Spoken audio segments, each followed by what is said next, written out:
Good afternoon, everyone. This is Abhay here. I hope you can hear me. If I'm audible, somebody can you please confirm by typing in the chat? Yes. Okay, great. Thank you. Thank you, everyone.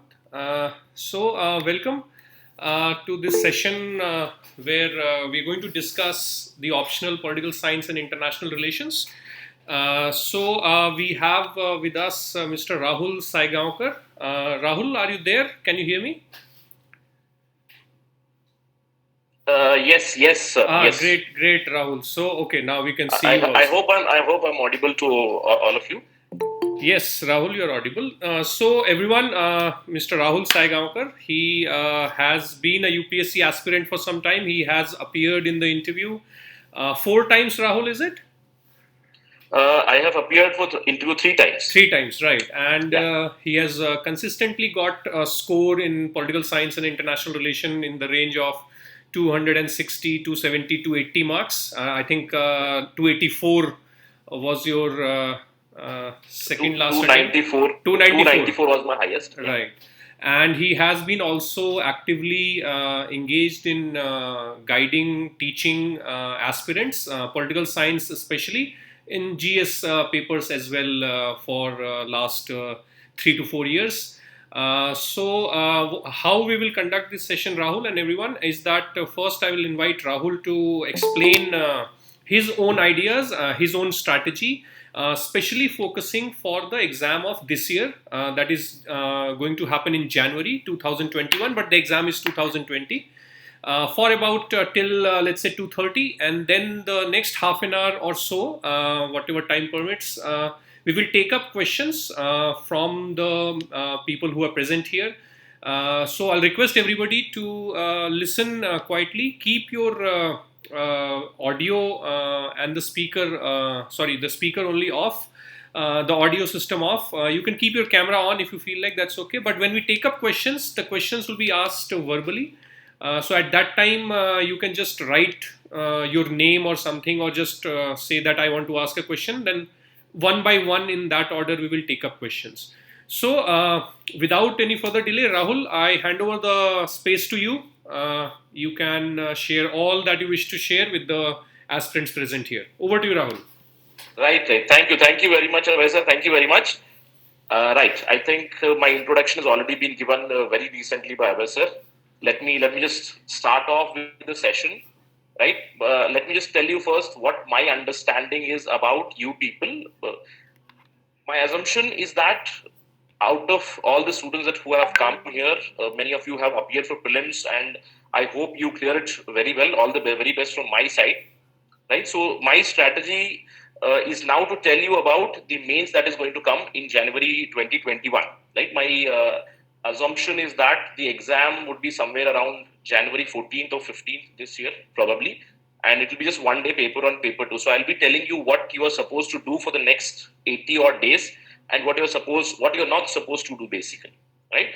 So the first thing is that the assumption is that you must have a basic knowledge of political science. Since you are going to appear for mains 2021, I assume that you have already completed the syllabus at least once, and it's really good if you have completed a revision also, right? If not, if there are any students who say that, sir, I have not completed the syllabus, I was not able to finish off the entire syllabus, especially the IR part or probably the polity part, that is very fine.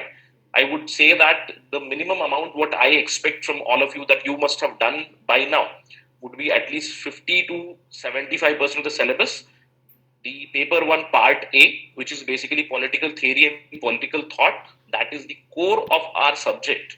And along with it, the paper 2 part A, which is comparative politics and the theories of international relations. If you have done even this much, I would say you have a great chance of going ahead. But if you have done much more than this, if you have finished all the syllabus once, then it's well and good. You just need some basic revision. So I assume that you have the basic core competency of political science with respect to political thought and political theory. Along with it, the comparative politics and the theory of international relations, because this is the static part of our syllabus, which I expect all of you to finish, right? And if you're finished, well and good. And the other 50%, you can complete it, or you can do pretty much a decent kind of preparation if you're preparing for general studies. The only thing that you need is some sort of expertise, which I'll be sharing with you, right? So my assumption is that you have completed 50% of syllabus, and what we are going to do in the next 20, sorry, no, what we are going to do in the next 80 days is something that I'm going to tell you. The first thing, if you have not finished with the core part, I would first urge you to do it first, right? Basically, finish that out. If you have done it, revise them, because the core competency is extremely important in this examination. Because political thought and political theory, everybody thinks that it is only Plato, it is only Aristotle, it is only Western political thought. No, you need it right through the examination. You need it in each and every paper. So that's the basic thing that you're going to do first. And after that, I would advise you to finish off the comparative politics and the theories of international relations. So in the revision part also, dedicate probably the first 20 days, 10, 10 days for say the core political thought and political theory. If not 10, probably 15 days also can be given. So another 10 to 15 days for comparative politics and theories of international relations. Even if you have done it, I would advise you to go through a revision of this. So the first month belongs to the static part, which you're going to get a thorough knowledge of. Again, there should be no complacency with respect to preparation. Someone might think that, sir, I have read Plato 10 times. There is no problem, right? I would again advise you to read 11th time, not an issue, because this core thing is something that we need, and it is going to help us clear, right? After this core part, political thought and political theory, the next 15 days are going to be for comparative politics and theories of international relations. Now, comparative politics is something students ask, sir, where to study from, because this is a eternal question. I'm quite sure that many of you will be having. Sir, you told that finish off the 50% of the syllabus first, but from where do I refer this? And I can tell you that all of you have this in hand. Can I read some notes? And when I say notes, you talk about Shubha ma'am's notes. I would say it is very fine. From whichever source you finish the static part first. And Shubhra ma'am's notes are pretty decent, not an issue. If you want to complement it with some sort of other book, then I would suggest you to just go through Western political thought by Sushila Ramaswamy and Subrata Mukherjee. It's a very, very good book where it gives you a very crisp understanding of the topics. And for the comparative politics part, you can simply refer to J.C. Jory book. I think it is one of the most excellent book which is available. But if you do not have time, and if you have gone through ma'am's notes, that is also very, very much fine. If anybody wants to supplement it, go through, say, take one extra step or go that extra mile, then you can refer to these books, not an issue. But the first stage, basically first round of our preparation, is political thought and political theory. Again, complete syllabus with revision. If you've done it before, revise it now, and the comparative politics and IR part. So we are done with that in the first 1 month, probably the next 30 days. Now, next comes the dynamic part of the subject. Now, for dynamic part of the subject, why I told you to finish that next? Because in your mindset, you'll be having that I have not finished the political science syllabus. But political science has a huge overlap with your general studies preparation. So you are already preparing for your polity paper. You are already preparing for your international relations paper, also basically GS2 paper, right? With that, your political science preparation also completes. But there is one thing that everybody has to remember. There is a lot of difference in terms of answer writing. The core thing is the same. Let me just give you an example with respect to IR. Say, if you're preparing IR for general studies, say there is a question which is coming up on, say, India China. There is a current standoff going on between India and China. A question simply arises that India China standoff is going on for a couple of months now. Both have been at loggerheads for a long time. What can be a possible long term solution for this? Right? From general studies point of view, it is a very, very simple thing. You need to know the history between India and China, what has happened. We got independence in 1947. They were set up in 1949. We went for a war in 1962. After that, the relations, they soured. And later on, since the 21st century, probably, we see that the relations have been on rise because of the LPG reforms, because of interdependence, because of complex interdependence that is that is going on between the nations. It's the general study understanding, and in the long term, you do know that India and China, they cannot resort to war. They cannot go to war because it will be mutual destruction. So the ultimate solution, you all know that it is de-escalation, and if we want to counter China, then the long term solution would be to probably gain parity with China and then go for some sort of equal treaty resolution of our disputes on the border, etc. It's the general studies understanding. Now, this core concept remains the same in political science also. But the only difference is that you have to back it up with the scholar's understanding, or probably the evidence that some scholars gives, right? So here, when you talk about India and China, you talk about the patterns, the things that are happening between India and China, why there is a problem now, the history of the problem. There are so many scholars who tell that this is not going to stop here. Even if you go for de-escalation today, the cycle is going to continue, because we have been seeing this since 1962. There was a war. 1967 there was skirmishes. 1980 to 87 there were many skirmishes in Sumdorong Changcho. Right?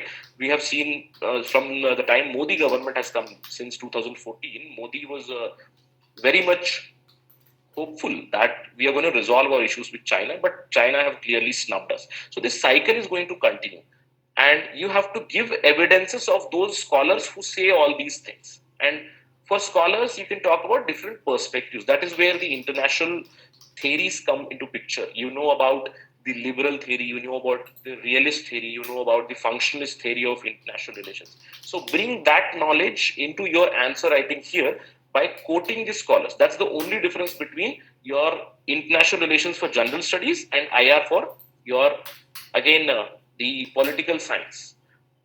There is a second difference in terms of conclusion. Please remember this always. In terms of conclusion, in general studies, you can be very open. In the sense, say for India, Pakistan, you can always tell India should do this or India can do this. But whenever you tell something in political science, remember your idea, they do not bother. So correction, they do not matter. Means they're not really bothered about your opinion. When you give your opinion, it has to be backed up by a scholarly argument, right? Even in conclusion, always remember, if you say that, even if you say that India should go with war for someone who's radical, India can go to war with China. But say that's realist scholars. Say probably Brahma Chalane says that India should counter. Chinmaya Garhe says that we need to counter. Not war per se, but some sort of counter. Or functionalism in terms of resolving the issue. So remember, that is the only difference between answer writing of GS and political science. The same thing applies to your polity answers also.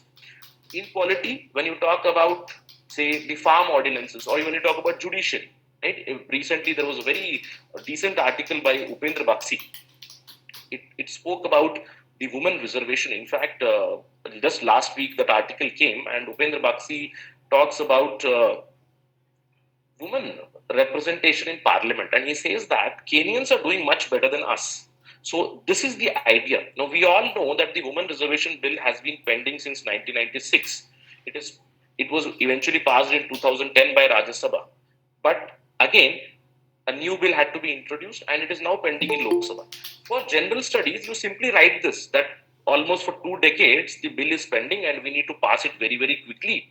There are human right movement, there are women movement who are all demanding this particular thing. But when it comes to political science, you need to quote these scholars. You can simply say that Upendra Bakshi, he gives an idea that when Kenya can do it, why can't we do it? Now, Kenya, again, I'm not degrading Kenya as a country, but in general, Kenya, I would say in terms of economic power, in terms of any sort of power, it would be lesser than India. But if Kenya can bring some sort of reform for women representation in parliament, why can't we bring it? We should learn lesson from Kenya. That's the argument which Upendra Bakshi gives. And you can obviously use this particular thing in your answers in political science. So that's the only difference between GS and political science. Means in general studies, the answer is very, very generic. You simply write some pointers and then conclude the answer. But when it comes to political science, you analyze the topic not just from your side, but you analyze the topic from the political analyst's perspective. What does Pratap Bhanu Mehta talk about? What does Upendra Bakshi talks about? Right? What does Yogendra Yadav tell? What does Satish Deshpande tell? So all these scholars, their ideas become very prominent in answer writing. So I hope in the next 1 month, the first 1 month, the core competency of political science has to be gained in terms of part A, paper 1, part A, paper B. And for both the other parts, your preparation is going to be continuous. It is not just going to be for 1 month, right? It is going to continue for, say, another 50 days, because that is the time left for you, which you are going to focus more and more on polity parts, make a reference note, make a note of all the thinkers in terms of international relations also, make a note of the thinkers, and finish off that particular syllabus. You can take some time. But again, a second aspect of your preparation, along with the completion of syllabus and revision part, is answer writing. That you have to start from today itself. Now, if you have started it, well and good, but if you have not started it, then I would strongly urge you to begin answer writing today itself, at least for the core subjects, because for the next 30 days you are going to study, or you're going to revise probably the political thought and political theory part, and the comparative politics and theories of international relations. So start writing answers, so that if you have taken a test series, well and good, write the answers, get them evaluated, and in the next month and from the next month you can start answer writing for both part B, paper 1 part B and paper 2 part B, right? So that is going to be our approach in the next 80 days. And if the time permits, and I would say that the time would be available there, the first 30 days what you have studied, try to revise that again, a second revision probably in the coming 10 to 15 days in future, along with the general studies preparation, which is continuous, right? That means, to just sum it up, how we are going to prepare is finish off the core part first. The second part, part B, paper 1, part B, paper 2, it is going to continue till the last day. But there would be a second revision of this particular core part again, somewhere in the middle, probably nearer to the exam, say December 15th to December 30th. Try to finish off a second revision and directly go for the exam. But in the meantime, please remember, answer writing is a must, because within just 3 hours, here also you have to write about 19 to 20 answers. And again, a lot of varied thought process goes on in the answers, because in part A you talk about Western political thinkers, where you talk about ancient political thinkers, then the modern political thinkers. Suddenly you jump to Indian political thinkers, then suddenly you jump to political theory, and there are a lot of names of these scholars which you need to remember. And how are you going to remember this? That comes only with revision continuously. So core subjects or core concept first. The dynamic concepts, they are going to continue probably till December end, right? And a second revision of the core subjects again somewhere in the December end. Along with it, answer writing, and I feel you'll be good to go for the examinations. Again, if you're writing a test series, always remember that you are improving. Read about the comments that are given in your test series if you're missing out on things. The biggest problem that I have seen with aspirants, be it in general studies or in political science, I have observed it personally, that students do not focus on the question. The normal thinking about a student is that I know about the topic. Now, when I gave you an example of India and China, you need to understand the question and try to address that question. Do not try to force your answer or your knowledge to that answer, right? So addressing to the question is very, very important. So during your test series, during your answer writing, try to read the question and try to address the question exactly. For example, if India, China, and a long-term solution is needed, so try to focus on India, China, and a long-term solution. What you think is India, China are currently embroiled in a standoff, and let us de-escalate. Finish. No. De-escalation is not the finishing point here. The finishing point is a long-term solution. And when will that come? Probably in a decade or maybe more than that. The ultimate solution for India-China problem would come when we will gain that parity, with respect to China in terms of economic numbers, in terms of military might. Only then a permanent solution will come. So you need to know that permanent solution has to be given, along with it a quote from some scholar who says this, probably a liberal scholar or a functional scholar who gives this particular aspect, right? So that is the plan of our preparation, and I would be trying to answer some of your questions because Abhay sir had sent me a small Excel sheet where many people had asked some questions, right? I think I've already answered one of the questions. Let me just take 5 minutes or probably 10 minutes to answer some questions, because I think these are something which are kind of eternal questions. The first question is, sir, are Shubhra ma'am's notes enough? Right? I think this is a question which I am also bored with by answering, because I'm quite sure that you must have seen many of the toppers' talks, etc., etc. They must have all said a similar kind of a thing. But see, any kind of notes that are available in the market, they give you a basic understanding of the subjects, and those notes are excellent for both paper 1 part A and paper 2 part A. That means for the static part, for understanding part, they're quite excellent and you can rely on them anytime. But I would again advise you to supplement that with some sort of extra knowledge from the reference books. But if you do not have time, even that will do, not an issue. But for the other two parts, which I said, polity and the international relations part, no notes are going to help you. Yes, those notes are going to give you a baseline. Baseline in the sense, if you read those notes, you will understand what has been happening between India and Pakistan, how Indo-US relations have transformed. See, Indo-US relations are a classic example. From 1950 to say 1990 or even 2000, India and US have been at loggerheads. We were in different camps. Rather, we had a separate camp of non-aligned movement. But US was following their Western bloc, USSR followed some other bloc, but in 1971, we did sway towards USSR. So we were in some other bloc. So you understand this concept that Indo-US relations have transformed like this from the notes. But the questions that are arriving these days in the political science mains are quite dynamic in nature. They talk about the Trump administration. They talk about probably even the US elections that are going to take place in November. What is going to be the impact of that, right? If Trump comes for the second term, how is it going to shape up the Indo-US relations? What is going to happen if Joe Biden becomes the president of United States? How is it going to impact the Jammu and Kashmir issue? So you need to understand these things, and for understanding these concepts, I strongly believe that you need a very good hold over current affairs.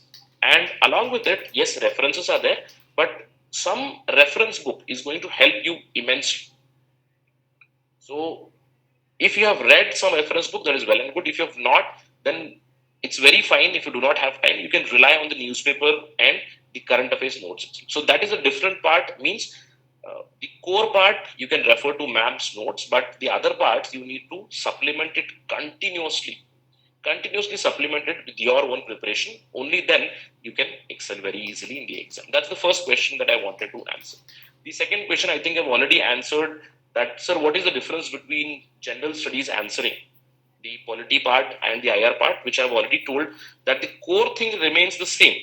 But for political science, you simply add the analysis of the political scholars, political thinkers, right? The foreign policy experts. You give their viewpoints. Now comes the third eternal question. Many students who prepare political science, they come to me and they ask, sir, बहुत ज़्यादा नाम है.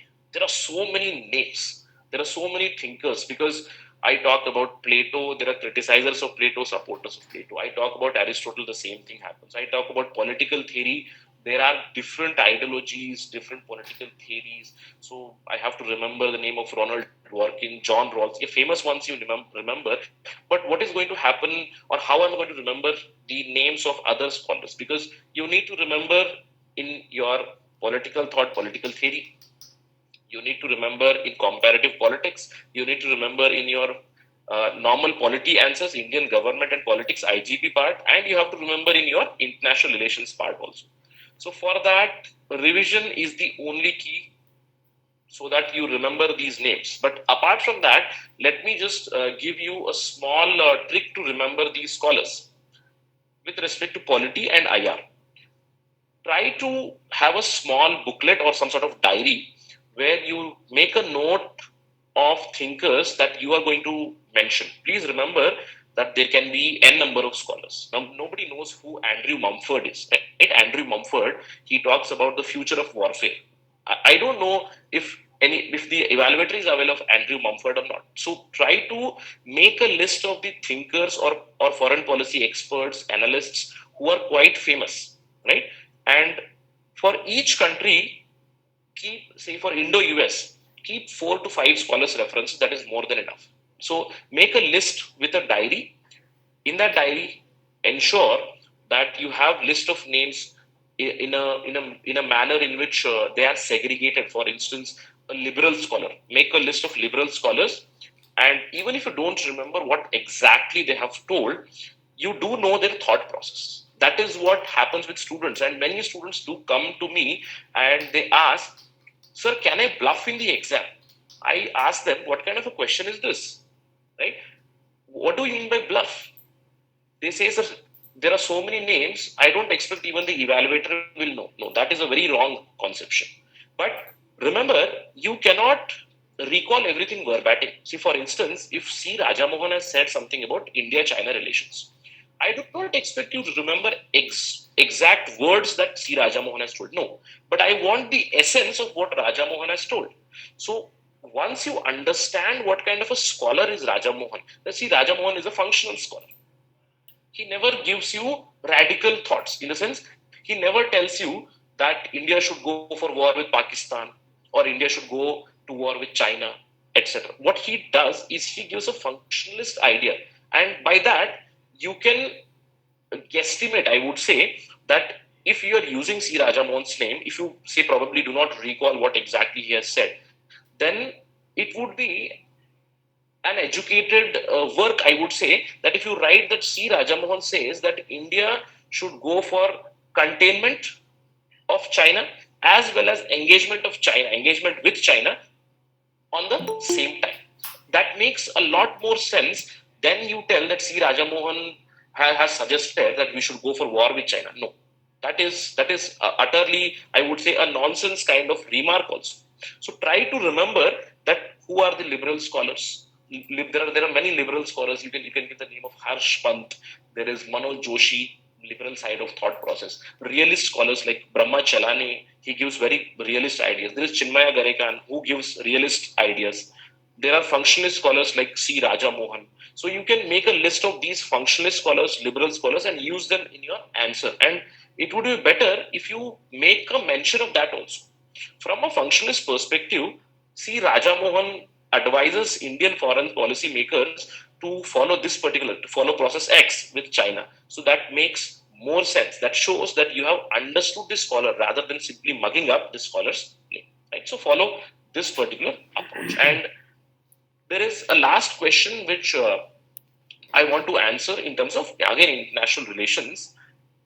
People ask questions that, sir, what kind of depth do I need to write international relations answers? See, normal expectation from UPSC is that you need to have a competence somewhere between BA Political Science and MA Political Science, somewhere in between. That means you need to have a fair enough understanding of the relations between two countries in the past, now what is happening, and some sort of conjecture or analysis about the future. Say, for example, when I talk about India and Bangladesh, now what kind of depth do you need with respect to India and Bangladesh? From historical perspective, you need to know the creation of Bangladesh. You need to know India-Pakistan history. We have been at loggerheads for a very long time. Correct.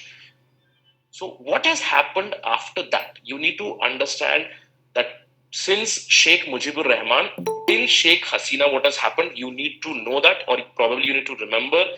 Some sort of understanding is needed. But in terms of the current depth, you need to understand what is Awami League, what is Bangladesh Nationalist Party, who is Sheikh Hasina, who is Khalida Zia, and what has been the process or what has been the understanding, say probably in the last decade?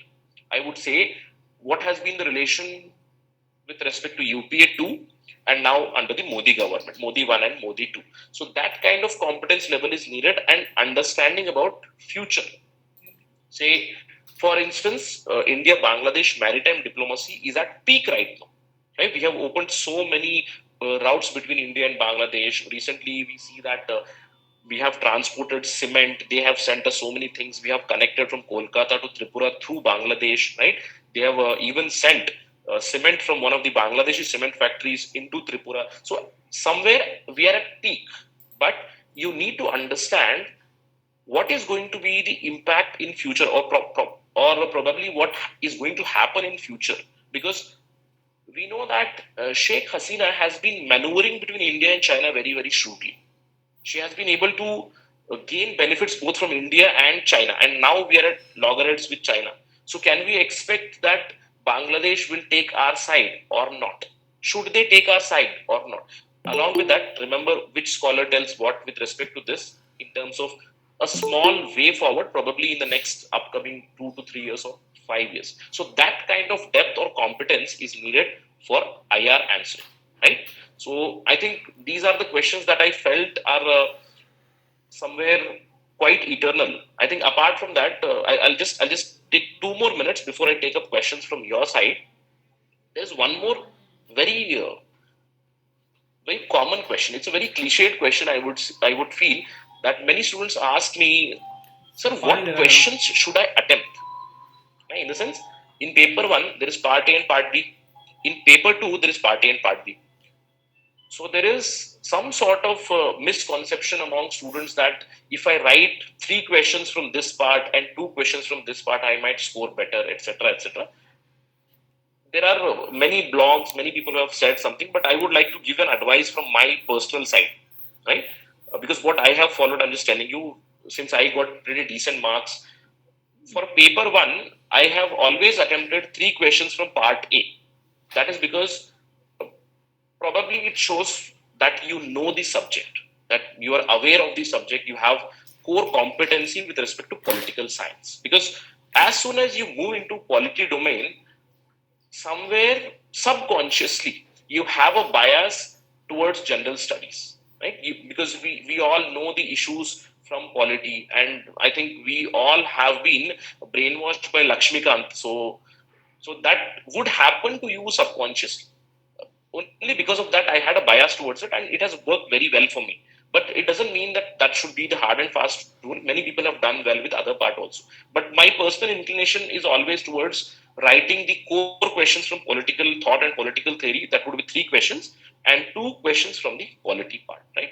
And in the second paper, it is purely up to you. In the second paper, generally what happens is people say that they have got less marks in international relations, etc., etc. But I have had a very mixed approach in my second paper itself, and very strangely, I have got really good marks in second paper. Although I myself had a bias towards international relations. So you can go for anything. You can go for comparative politics 3 questions, or you can go for IR also 3 questions. That doesn't make a lot of difference. I would feel, right. So even if you want IR, you can attempt IR, or comparative politics also very fine. But from my own personal bias, I think from my own personal experience, for paper one, part A is much better than part B in terms of attempting more number of questions, right? Right. So that is it from my side, which I wanted to tell you in the first half that is allotted to me. Right. So now I'm pretty much open to taking questions from you. If you have any queries, please ask. I'll try to clear those doubts to the best of my capabilities. Right. Right. Great. Thank you, Rahul. Abhay, Now, sir. yeah. Thanks, Rahul. We'll straight away get into the questions. So, those who wish to ask a question, you can type in whatever you feel like. You can type the question, or you can just type you have a question. So, Sanjana, if you want to unmute yourself and ask the question. Good afternoon, sir. Good afternoon, Sir, sir. I am doing my master's in political science. I have done my graduation in political science as well. So I have a good clarity over the concept. So I wanted to ask that what shall be my approach as I'm preparing for 2021? You're preparing for 2021. Right, Sanjana. What I personally feel is that this session is for a 2020 mains, but for any sort of information for 2021, I can give you separately. But right now, to answer you in very brief, so the approach that you have to follow is in the upcoming months, probably till January. I would like you to finish off the entire political science syllabus because it should be ready, say by latest I would say February 2021, right? Because once you finish this particular syllabus, then you can concentrate on the prelims part from February to June. And if I'm not wrong, I think the prelims is in June 2021 itself, right? So before the prelims by January or February, try to finish off the entire syllabus, and if possible, also start writing answers because since you have a background from political science, I'm quite sure that uh, you have you have a habit of writing the humanities kind of answer, right? So the questions in university are pretty straightforward, right? They simply ask you to say describe about Marxism or just write about historical materialism or dialectical materialism. But when you look at the questions of UPSC, you need a lot of interconnection. So try to mold your answer writing skills to UPSC rather than your university level answer, right? I hope this answers your question, right? If you need any further information, so we can take this up for 2021 or 2022. We'll take this up separately. All right? Rahul, Sure, sir. Thank you. Yes. everyone, Rahul has a separate Telegram channel for political science. So, Rahul, if you want to tell everyone the handle for that, maybe they can Uh, connect with you there also. right. All right. So if you want to connect with me on Telegram, my handle is simple Rahul Sir UPSC. All right.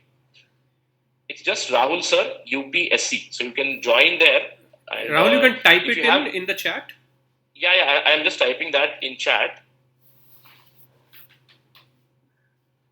Right, that's the handle at the rate Rahul Sir UPSC, my Telegram handle, which I've already sent. Right, and since I have had a great inspiration from Abhay Sir, so in fact I have started a very similar kind of an approach that he has for one-on-one interaction with students. I am actually following the same thing by guiding students by having one-on-one interactions. So if you want to have an interaction with me, you can anytime talk to me for 10-15 minutes. I can guide you through it. All right.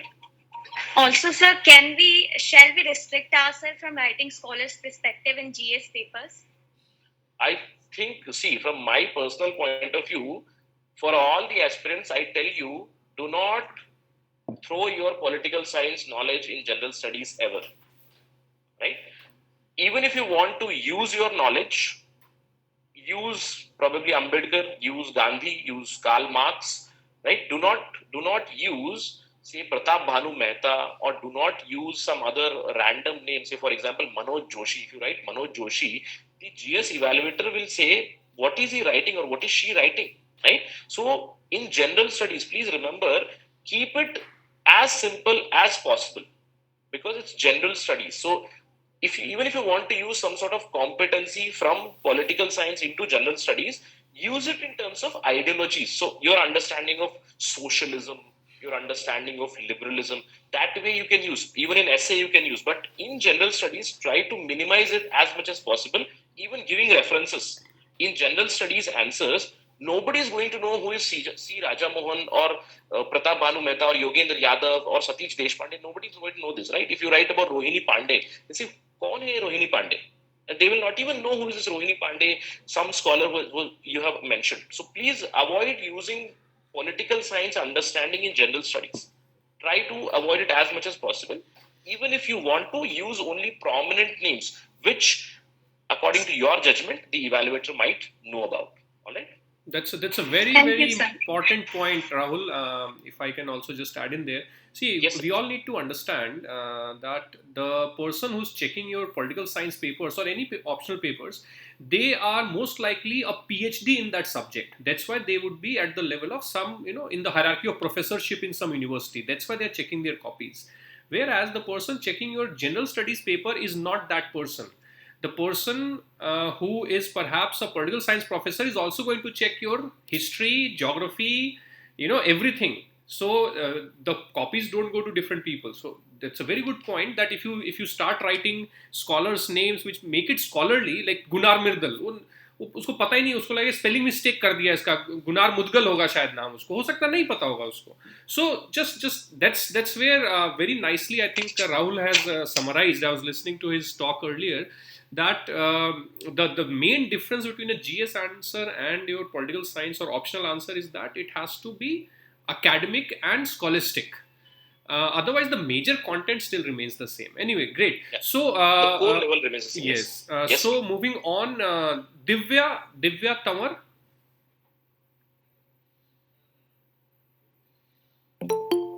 Divya, if you are yes, there. Yes, sir. Yes, Divya.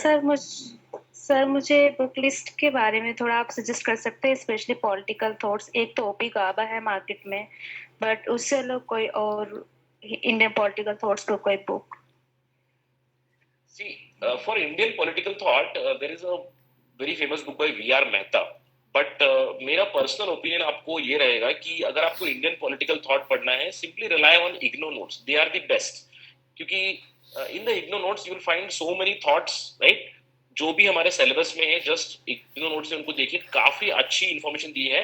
Please do not refer IGNOU notes for western political thinkers, alright, because if you start IGNOU notes with Western political thinkers, you will probably leave the entire subject itself. It is very, very complicated. But for Indian political thinkers, it does make a lot of sense if you read from IGNOU notes. But there is a reference book by V.R. Mehta which you can refer. But it's a book in which they tell a story kind of thing.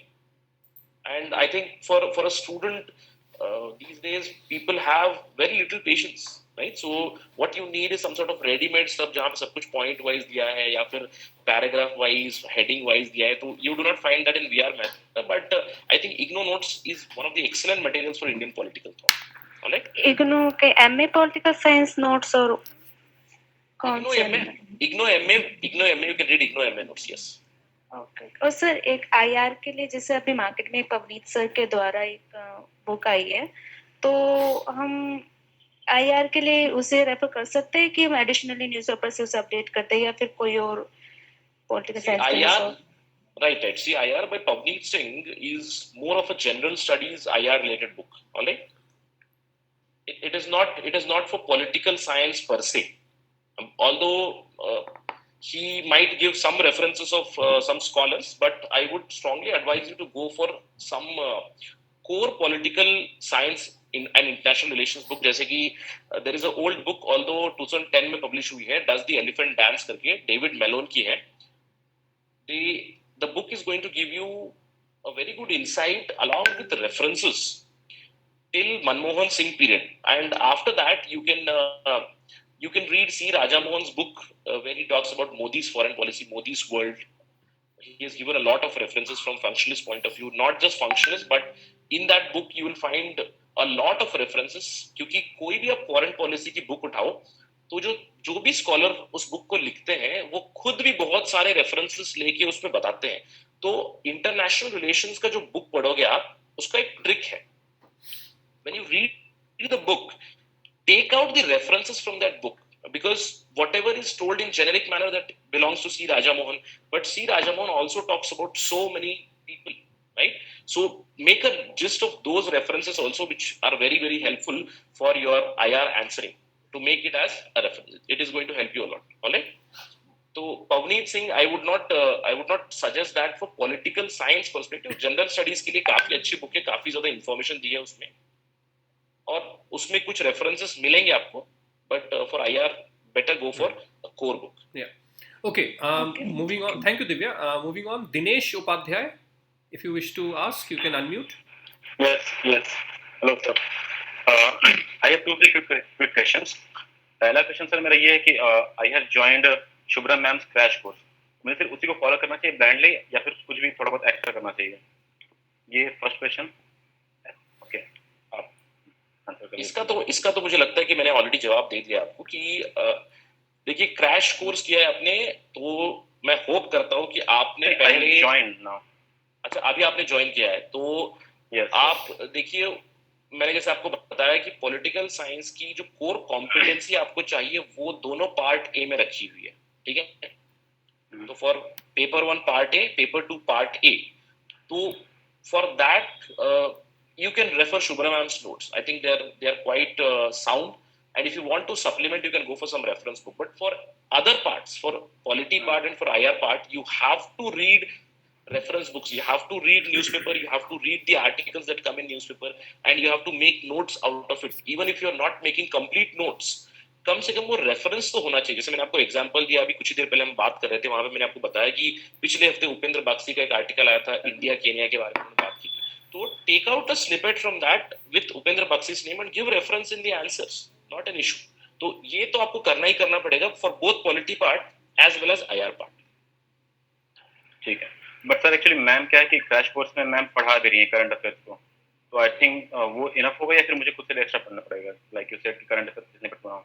See, ma'am is going to teach you current affairs till what date? It is a crash course, so the crash course is going on for another 2 months, right? So that crash course is also going to rely on 1 year current affairs. So, but you have to know the entire thing. जैसे मैंने आपको बताया, competency किस level की चाहिए हमको IR में लिखने के लिए, कम से कम पिछले 10 साल का हमको पता होना चाहिए, और उस 10 साल के जो भी डेटा है उस डेटा के बिना पर हम लोग एक कंजेक्चर या वे फॉरवर्ड दिखा सकें आगे चल के, शायद 1-2 साल या 5 साल के लिए, ठीक है। और ये सब आपको तभी मिलेगा जब आप खुद से पढ़ोगे, खुद से आइडियाज बनाओगे और खुद से रेफरेंस निकालोगे, ठीक है।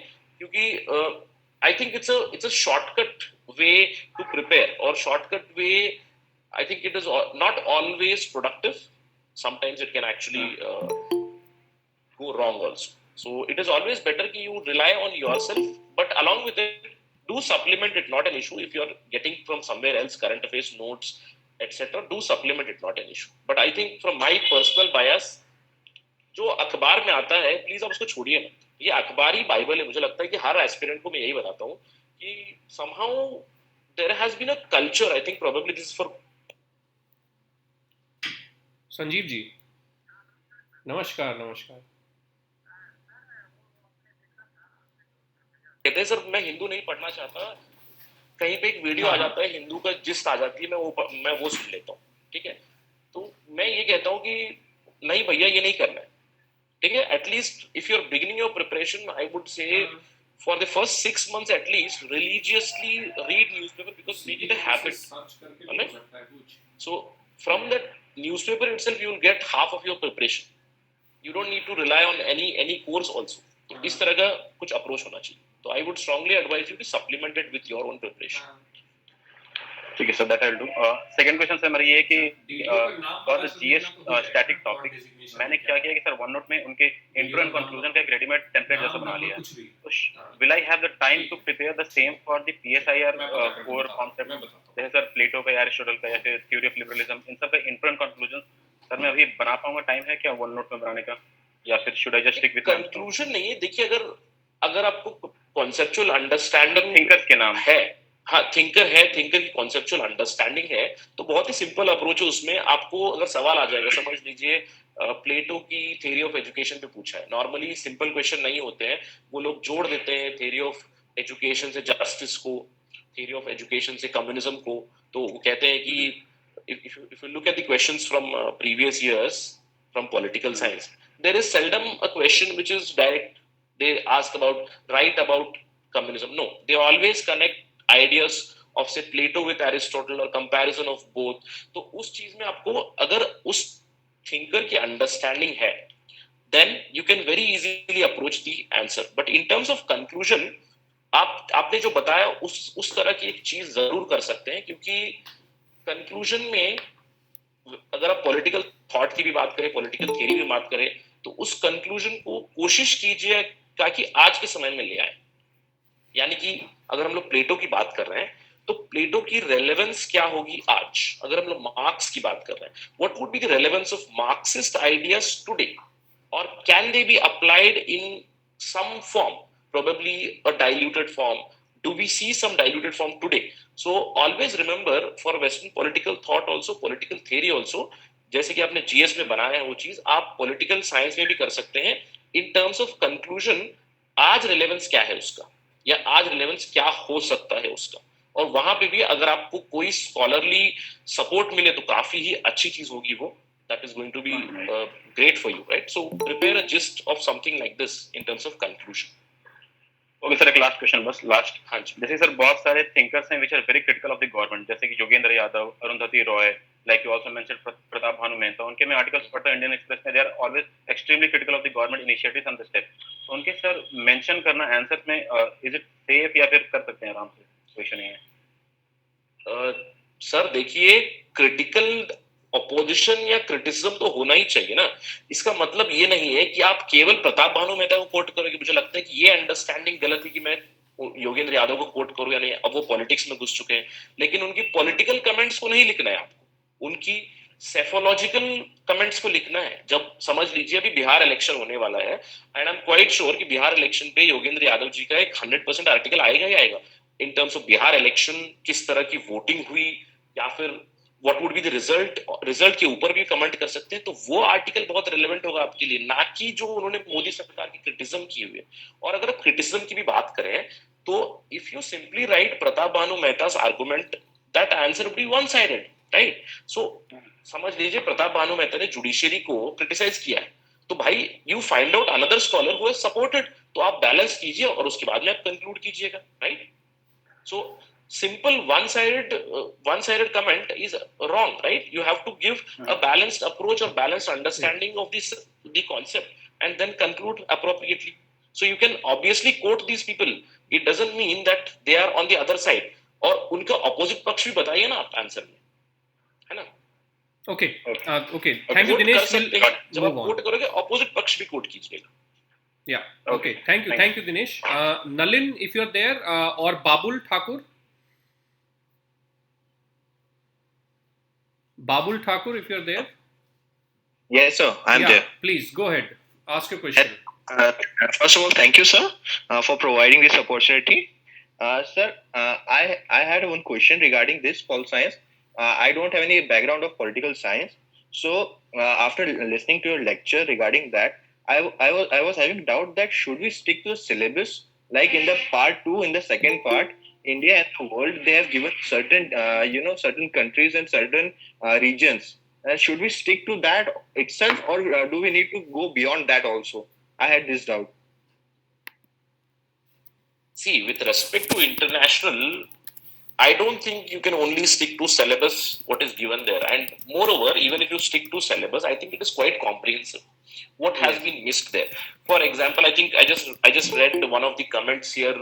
Somebody has written with respect to Armenia and Azerbaijan, right? That is that the concept or the conflict that is going on between the two countries. That is not mentioned in your syllabus, is it? Yes, sir. Yes, sir. That's why. Does that mean can you leave that particular part? Yeah, that was the question. Key. You cannot. See, first of all, you have to expand your horizons in terms of international relations. You have to go beyond that syllabus because the questions do appear from any part of international relations. But again, when you look at the question paper, right? अभी जैसे मैं आपको बता देता हूँ कि IR इतना easy क्यों होता है प्रिपरेशन के लिए. जैसे मैं अभी आपको बता दूंगा कि जनवरी में क्या सवाल आने वाले हैं. मैं आपको बता दूंगा कि एक सवाल रहेगा इंडिया चाइना के ऊपर, एक सवाल होना ही होना है इंडिया और यूएस के ऊपर, प्रोबेबली एक सवाल होगा इंडिया और रशिया के ऊपर, 100% होना ही है. उसके अलावा since we are talking so much about the regionalization of world, probably there might be some question on India and some regional bloc. Probably these days a lot of discussion is going on Quad, right? The Quad security dialogue, Australia, India, Japan, right? And USA. Yes. So there might be a question on that particular concept. Yes. And since we talk about neighborhood, a couple of questions on neighborhood are short, right? Yes. And probably a question on say the newer concepts that are emerging, say with respect to COVID-19, how has COVID-19 impacted the international relations in general, or what has been the change in foreign policy because of the COVID pandemic, right? Something like this. So these are not mentioned in your syllabus. Where is COVID-19 or where is some sort of pandemic mentioned? But you need that, right? Or say some sort of international organization, जैसे COVID-19 की बात आ जाएगी, WHO news में आ जाएगा, है ना? तो some sort of question on international relations with respect to WHO and India's point of view on that, right? Yes. Because many people are criticizing WHO. So do we need WHO or not? Do we need some other body, right? So something like that. Some ideas like these. So you cannot Yes. simply stick to the syllabus that has been mentioned, because questions are very, very dynamic and you have to prepare. For instance, I think one of the classic ideas that you can find these days is about the cyber things. Whatever you talk about digital India, you talk about Yes. cyberspace, probably cyber warfare or artificial intelligence, right? Do you think all these are mentioned in your syllabus? They are No, not, sir. right? Yes. But you need to focus on those also, because there is a very high possibility that something related to, say, Industry 4.0 or artificial intelligence, connecting that to international relations might arrive. One of the Yes. excellent articles was actually written by Joseph Nye on Project Syndicate, I think just last month, where he wrote a new dimension of international relations. He spoke about how the entire development of technology or cyberspace is going to impact international relations in the coming years. Right? Yes. So, a very excellent topic. And again, just last week, Joseph Nye wrote about one more article, how COVID is going to shape the international relations. Right? Yes. So these all topic becomes very important from exam point of view, which I don't think are mentioned in syllabus. I think Yes, this sir. answers For your example, questions. like in digital diplomacy also, that UNG occurred in digitally also. So we have to mention that also. No, we should have focus on that aspects also. Like UNG, this 75 session occurred online. It was digital only.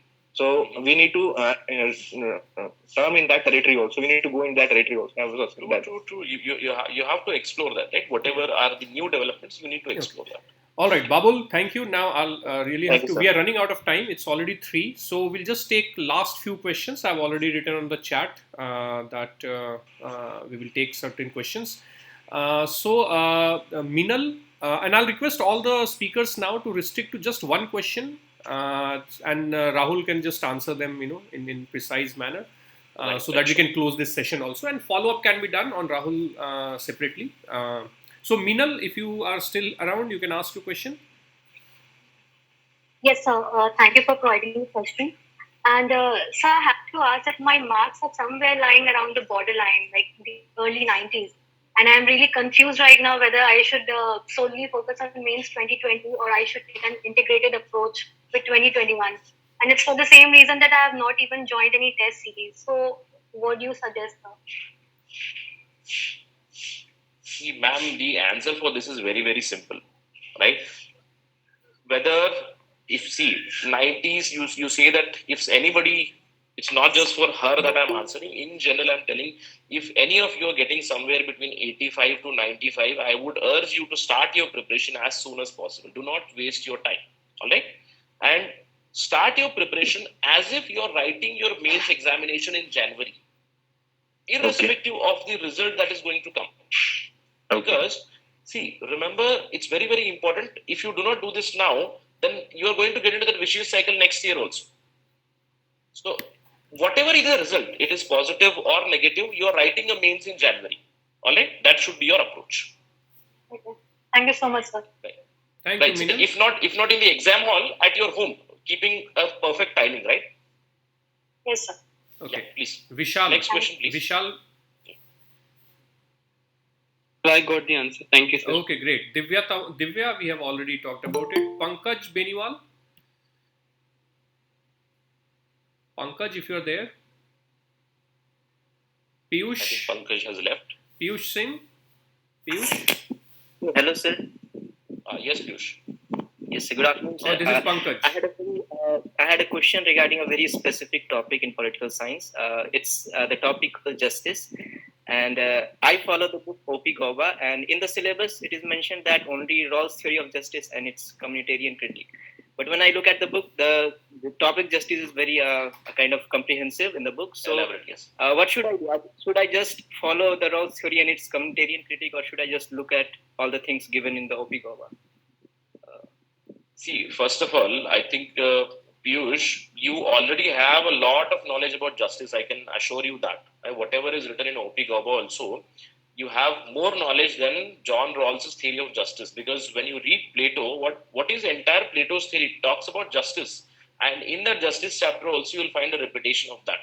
But with respect to the chapter justice, I would advise you to stick to syllabus, because the questions that have been appearing, I think, for the past almost a decade now, they are somewhere hovering around justice with respect to John Rawls and his communitarian critique. All right, so focus only on that. But apart from that, even if say some googly kind of a question comes, but you do know that idea of justice is very much connected to idea of equality and idea of liberty. All right, so you already know theories of equality. The theory of equality can be connected with theory of justice. So justice is not just that John Rawls. You have read so much about justice. You have read about Plato, Aristotle. You have read about Ambedkar, Gandhi. Those all talk about justice. They are all justice because justice is like the core concept in our political science. Right? Yes. Thank you. So focus more and more on John Rawls. Thank you. As they say, justice is the first virtue of every social institution. तो वो बातें चाहे left से करें, right से करें, top से करें, बॉटम से करें, at the core will be the idea of justice. Even if you see polity में आ जाता है यहाँ पे, the first aspiration for the people of this country in the preamble is justice. The first objective of every institution. Anyway, Pankaj, you want to ask a question now. Pankaj, you're not audible. Pankaj, you're not audible. Your mic is not working. No, you perhaps need to check your audio settings. Okay, while Pankaj is trying to resolve his... Pankaj, hello? Yes, now it's working. Sir, I wanted to ask, I'm writing my answers for PSIR, but how do I evaluate them myself? I've not joined any test series or something. See, Pankaj, what you can do is, there are many forums on Discuss, right? You can just simply post your answers on Discuss, where there can be a peer review on it. Many other people also write the answers, so you can go for some sort of judging yourself that where do you stand and where others are standing. But again, it's more of an idea of peer review. But if you want, you can even send your answers to me on my email ID. I'll share my email ID. Probably I think I'll give it to Sir. Sir will share it with you. And if you have written some answers, on the basis of availability of my time, I'll try to evaluate and I'll try to give you some feedback on that. But I think the best way to do it is on Discuss. You can go for peer review. Okay, sir. Thank you. Thank you, Pankaj. We'll just take last 2-3 more questions. So, Ishita Chaudhary. Yes, sir. I'm here. Yeah, please ask your question. Sir, I wanted to ask, how can we supplement our IR questions with from sites like ORF or IDSA? Like everyone says, you should read articles from there, but how to go about it? I want to know that.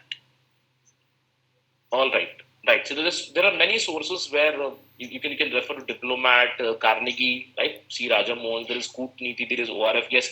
From that, just first of all, see who is writing the article.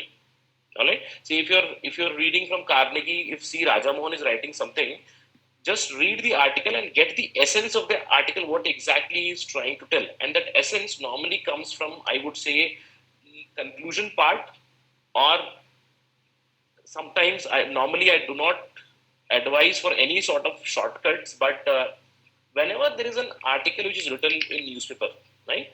Say some political thinker has written an article, there is always a subline or the subheading of it. Have you observed that? Yes, sir. Yes, sir. Yes, sir. Many a times that subheading itself, the subheading itself can become, it's a summary of what he is going to tell in the article. Yes, sir. And many a times that itself can be used as a quote. All right? Okay. But I would always advise to go through the entire article and make a small gist, probably say 10 to 15 lines of those articles, and keep it for your reference. Yes, sir, that is what I wanted to know. What are the relevant articles? How do we get to know that? Because there's so many articles and, See, relevant articles that comes with practice automatically. You'll understand that if Pratap Bhanu Mehta writes about Rahul Gandhi and Modi, do you think you'll refer to it? No. Right? No, you will not. So if that comes with your own understanding, where you see if somebody is writing something about quad, right? Say the quadrilateral security dialogue, and they're telling that quadrilateral security dialogue can be a futuristic idea for maintaining peace and free sea lines of communication in Indo-Pacific region. That does make sense to you, right? Yes, sir. So you just pick it out. Okay. Okay? Something like this. Okay, thank you so much, sir. Thank you, Ishita. Thank you. There's one question where the person is not able to ask, so I'll read it out for Rahul. It's a generic question, sir. How to approach PSIR if we don't have political science background at all? All right, all right. Now, this is again a question from, I think, most of the engineers who go for political science, they do ask this particular question, right? See, the approach is, as I told you, the same way of preparation for mains. The next 80 days, I told you, just maximize it or probably just enlarge that particular thing, and for 8 months, do the same thing. It means first try to understand the core concepts of political science, get a hang of political science by understanding the political thought process. What is the meaning of political thought? What is the meaning of political theory? What is the interconnection between political science and probably public administration? Because I think those two subjects are very much connected. And the eternal question among aspirants is that, sir, how to choose optional? I am swayed towards public administration, political science. So once you understand the subject, once you understand the core, you will automatically get a feel that political science का मतलब ये है और मुझे इस तरह से political science को यूज करना है to understand political systems, to compare the political systems of the world, and eventually to read the international relations, which is entirely separate part. So whatever I told in this last 1 hour with respect to preparation in 80 days, just enlarge it to 8 months and you'll be good to go for preparation of, say, probably 2021-22. Okay. Thank you, Rahul. I'll take the last question now, and for that, Anindita Keshri, you can ask your question. Good evening, sir. Yeah, good evening. Yes, yes. Sir, actually, I had a question. I would like to ask it with an example. Sir, in the newspaper, we all know that there's a big conflict going on between Armenia and Azerbaijan. So, and it is very important. So, I wanted to ask that how should we prepare for how should we prepare for such questions? Like, because this is not related to India, but this is very important in the history of international relations because it has been covering in the news since a long period of. So how should we cover these? We cannot leave it obviously, but how can we prepare these questions? How to go about with such questions which does not concern India but is very important from perspective of international relations? Right. See, the first approach toward international relations is to understand if something is happening somewhere in the world, you need to connect it with India. Right? Now, you said that, sir, how do I do this with Armenia and Azerbaijan? See, first of all, understand, is India taking side? When you look at Armenia, Azerbaijan, the entire incident, yes, sir. There are sides being taken now. For instance, Turkey has taken the side of Azerbaijan, Russia has taken the side of Armenia, and yes, the entire question has now turned very like the Islam versus Christianity issue, right? Yes, sir. To a certain Yes, extent, right? Yes, so sir. try to prepare it from that particular perspective. Not every incident that takes place is going to have impact on India, true, but does India have any stakes there? And we do see that India, to some extent, it does support Armenia rather than Azerbaijan, right? Yes, sir. Yes, but I don't think a question appearing here that what are India's stakes here. Yes. But a question might emerge here in terms of, do we see a division of the world very similar to Cold War, what was happening before? Or what is the meaning of proxy war? I mentioned Andrew Mumford. Andrew Mumford talks about proxy wars. So proxy war concept comes here. And you can connect Armenia, Azerbaijan to, say, economic concepts like, say, we have seen recently that Turkey has hired many Syrian fighters Yes, sir. to fight Yes, sir. for Azerbaijan. Yes, sir. You can connect this with the world affairs. That, say, for example, we always talk about nuclear non-proliferation. We talk Yes. about ending the drug trafficking. We talk about NSG, right? The Nuclear Yes, sir. Suppliers Group, the MPCR. What are all these? To stop something. But is there any institution or is there any world body which is working towards hiring these people? Now, everybody knows that Turkey has hired some mercenaries from Syria to fight for Azerbaijan, and those people don't have loyalty to any country. They have loyalty to money, right? So don't Yes, you sir. think this is a very similar issue to a nuclear issue? Yes, sir. Don't you think it's very similar to nuclear proliferation? That now people are not having their own armies, but they're simply hiring people. There is a Wagner group from Russia which provides people for fighting. Yes, right? sir. So, is there anybody to stop this? If this continues, say if tomorrow, say India, China go to war, then people hiring from different areas, they come and fight without having any sort of allegiance to either India or China. Don't you think it is a dangerous precedent which is set all over the world? So you can think of it from stopping the proliferation of, I would say, hired soldiers or mercenaries. We will be moving towards the medieval world. We will be moving towards the ancient world. Okay. Because it was a culture at that time. So try to understand things like these when you talk about Armenia, Azerbaijan. I think questions like these might emerge rather than impact on India. Okay. Yeah, thank you so much. Thank you, Anandita. Now, Rahul, Thank the you. last question that I have here, though there are many questions, I cannot take up them now because we don't have much time. I can answer this question, but I will ask Rahul to answer this. The question is, can you suggest a source for solved previous year question papers?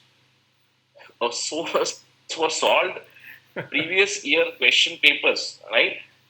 See, it's very tough to find something like this in general, but there are many questions which do appear in many test series or some good answers by toppers, etc. etc. You can refer to all these things, but there is a question bank is available, and from that question bank, I would actually urge you to make a good source of your own answers as your source for preparation. Right? That would be, I think, one of the best ideas, because right now you cannot find something which is collated together, but from various sources you can refer and you can write some answers and get them evaluated and prepare your own best source. Absolutely, I totally agree. And that's what I would have also said, that even though we all have this inner desire to find a validation of what is a good answer, and we want to read that and let's say 500 questions, 100 questions, but there's no such source. There's no right or wrong answer in the first place, right? As you all understand. So that inner desire, you need to control that. Nobody else can actually give you ready-made. You can prepare, you can have your own library of answers or book of answers, something like that.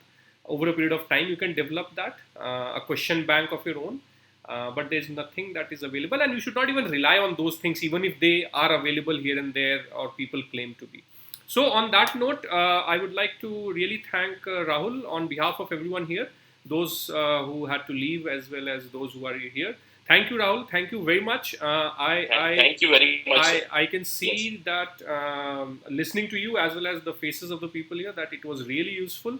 People have already commented. You can also read. They have thanked you for this session. And some of these people, their questions could not be taken up. But as Rahul has already shared his Telegram channel's link, you can always contact him.